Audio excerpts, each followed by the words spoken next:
Okay, so I tell you, it is very tough to find an instructional video in this matter right here. So I have, somebody has to make it, so I'm making it.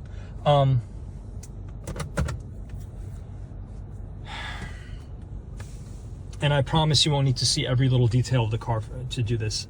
I want to start this off by saying that this video is necessary because I can imagine that mechanics, hate nothing more than to get calls about this stuff.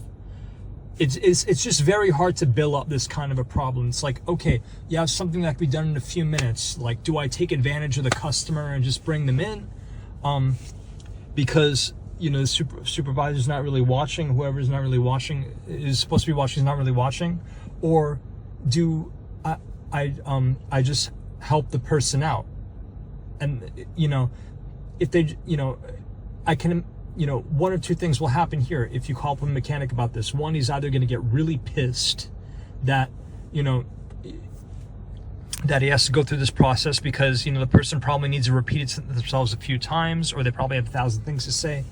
A lot of mechanics are muscular. They want to get right to the point. They want to keep working. This is not the type of person that you want to hold up and stuff. They like to be working. They don't like to be standing still.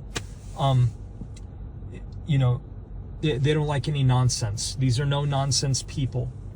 And I say that non-sarcastically because you really have to take this seriously. So, but to talk about what the other thing that might happen is that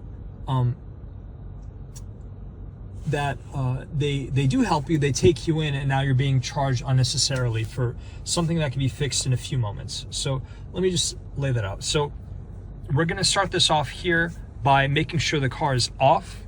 It doesn't have to be on initially. And make sure it's off, okay? Now, you have 3 positions. You have position 0, which is the engine's off, the keys turned all the way back. Then you have position 1, some things turn on. Then position 2, all the electricity turns on. And then 3, which is like the igniting position, where your alternator and starter are going to start the car up. So now mind you, this the 2015 Toyota Camry is in the 2012 to 2017 service bracket. 2012 Camry to 2017 service bracket. With regards to this aspect that we're dealing with right here, it doesn't matter if it's LE or standard edition, I believe.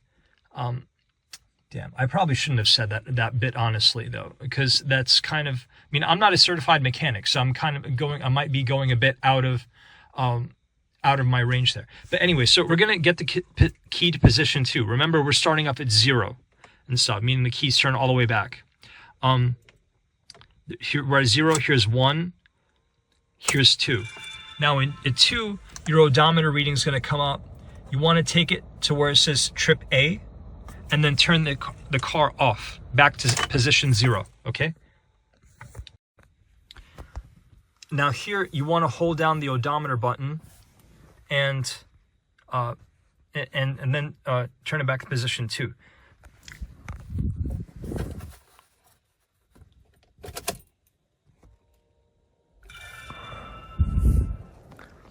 Here you see the maintenance light is flashing. This is a good sign.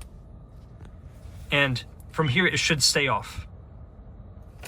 So now I'm going to turn the car back off to kind of, I guess, give it a soft reset. Then I'm going to turn the engine back on. And voila, your maintenance light is reset and stuff. Now, mind you, this maintenance light is just a timer for the age of the oil. It does not sample the oil at all. It's just, it is an external analytical timer. So if you do an early oil change or a late oil change, it will not automatically adjust itself because, again, it is not based on actually sampling the oil. But yeah, so now your maintenance light is off. So recap, what did we do? We turned the engine all the way off. Then we took it to position 2 because when it's all the way off with the key turned back, it's position 0. It goes 0, 1, 2, then 3 or ignition. And then from 2, we changed to trip A, here with the odometer button. It's like, you know, this little plastic penis thing. And